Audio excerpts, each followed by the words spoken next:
Ito na po mga kaibigan, yung aking sasakyan na bus, Yotong. Yan na po yung aking sasakyan pauwi sa amin sa Bicol, sa Pulangi. Version road po ng Zigzag Road. Ito po yung sa unahan po namin, yung Raymond bus. Napakatindi rin po manakbo. Kanina pa po sila nagbabakbakan. Talagang walang patawad, walang bigayan. Napakalupit po ng manakbo rin po talaga ng Raymond bus. Grabe, ang lakas ni Paragais mga lods. So, overtake siya rito sa paakyat ng Gumaca bypass. Na overtaken po niya ito si Alps. Lakas pala ng ordinary ng Paragais mga lods. So ayun, siya yung overtake po rito sa Alps the bus nitong sinasakyan ko pauwi sa Bicol. Dito po yan sa may Gumaca bypass road. Bakbakan kasama si RMB Bicol Express. Ayan mga lods, matindi rin magpatakbo si RMB. Ito nga po pala mga kaibigan mga lods na Alps, mayroon din po silang two-way radio katulad po sila sa bus. Ayan, grabe, kanina po nakipagpakbakan din itong RMB. Sanay na sanay talaga itong RMB, pati itong Alps sa bakbakan, pati sa kanilang mga ruta, kabisado po nila. Kaya kahit mga paliko, kinakain nila yung linya sa mga paliko, pero wala namang kasalubong. Nakikita naman siguro nila kasi sa ilaw kung may kasalubong. Pero ito ngayon, matindi yung bakbakan. Hindi maka-overtake itong si Alps. Kasi nagra-radyo siya dun sa unahan niya na high gear bus ng Alps kung libre. Pero parang nararamdaman itong RMB kaya di rin siya maka-overtake. Ito na, niraradyo nga po nitong driver po namin dito sa sinasakyan kong bus. Sa unahan niya, Alps, na wag mag-signal kapag lalabas kasi kapag lumabas yung sa unahan namin na Tiger Pass, lumalabas din to si RMB, parang natutunogan po niya na libre pag overtake. Kaya sinabihan itong driver namin na wag siyang magsisignal, radyohan na lang siya na libre. Katulad nito, ayan lalabas na naman si RMB, napakalupit, napakalakas. Ayan mga lods, marami rin kasi mga sasakyan dito na mga overtaken. Ito, yari, wag. Yan mga kaibigan, sinasabihan niya yung sa unahan niya na driver na wag magsisignal, kailangan magradyo na lang. Ito na, tuluyan na mga kaibigan na overtaken po namin yung RMB. Dito po yan sa pintuan ng Cebu.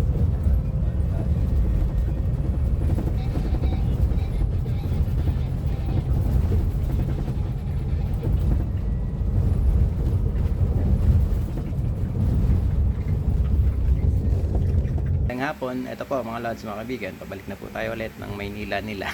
Ito yung ating sasakyan, Raymond bus. Ito mga lods, yung aking sasakyan, Raymond Transportation, bus number 8958. Ito mga kaibigan, sa unahan po namin, yan po yung Bicol Isarog na Volvo bus din. Napakaganda mga kaibigan ng mga bus din ng Bicol Isarog. Talaga naman isa yan sa pinakamagandang bus company na bumabiyahe sa akin. Yan po kami ulit, sa unahan po namin si Linya Francia Travel and Tours.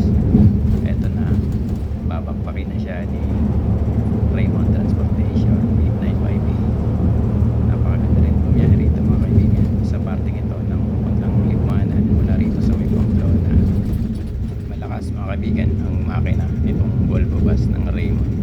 Maganda naman po kasi talaga yung Volvo, kaya talaga naman maganda pang biyahe. Eto na ulit mga kaibigan, overtake na po ulit ang aming driver dito yan sa Raymond Transportation. Isusunod ba niya ito isang truck kasi wala namang kasalubong doon mga kababayan. Doon po kayo talagang matitenga o matatraffic sa may parting San Isidro na aming dinaanan. So tiyaga lang po talaga doon. Dito kami mga kaibigan sa may parting papasok na ng Ragay sa Camarines. Grabe, napakalakas mga kaibigan ng bus ng Greyhound ng DLTV. Grabe, napakatindi yung overtake po niya rito sa Volvo ng Raymond Transportation. Paano ba po kaya yung isa nilang bus na Stallion Express na napakalupit din, yung buong pinaka-elite nila, pinaka-matinding bus po nila na maganda, tas medyo mahal yung pamasahe pero sulit na sakyan ko na po yun dati, yung isa nilang Stallion bus. Unti-unti na mga kaibigan na lumalayo si DLTV Greyhound.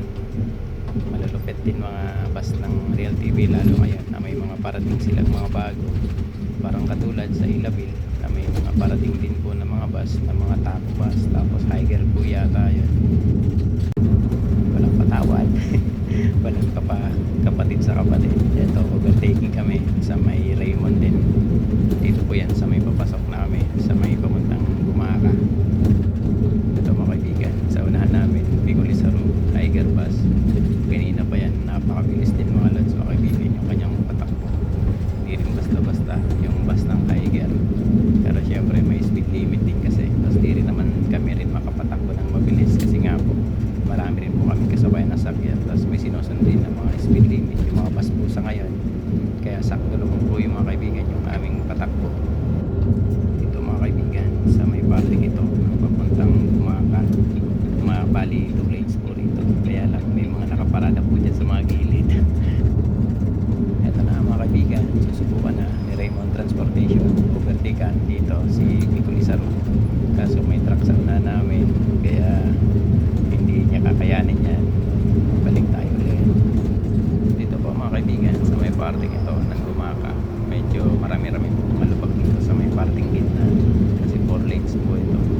Kailangan mag-iingat po kayo dyan, lalo sa mga bayan po natin, mga ka-riders natin, na mga nagmumotor. Isa po yan sa kailangan maging mapagmatsyag po tayo rito sa mga biyahe po natin dito sa may parting ito ng Quezon. Lalo na mga ka-lods, mga kaibigan, sa dinaanan po namin kanina sa may Calawag, napakatindi ng mga lubak. Expressway. Nandito na kami mga lods, mga kaibigan, sa may expressway. Sa unahan po namin yung sleeper bus po ng Raymond. Umalis po yan mga kaibigan ng Pulangi Terminal kagabi ng alas 7. Tapos kami kasi 7:30 yung alis po namin, pero hindi naman po agad nakaalis. Mag-8 na po kami umalis doon sa amin sa Pulangi Salbay sa terminal. Yun lang mga lods, mga kaibigan. Maraming salamat po sa inyo sa panonood. Mag-iingat po kayo palagi, lalo na sa mga babiyahe po ngayong mahal na araw at sa mga palaging nabiyahe. Ingat po mga drivers ng mga bus company.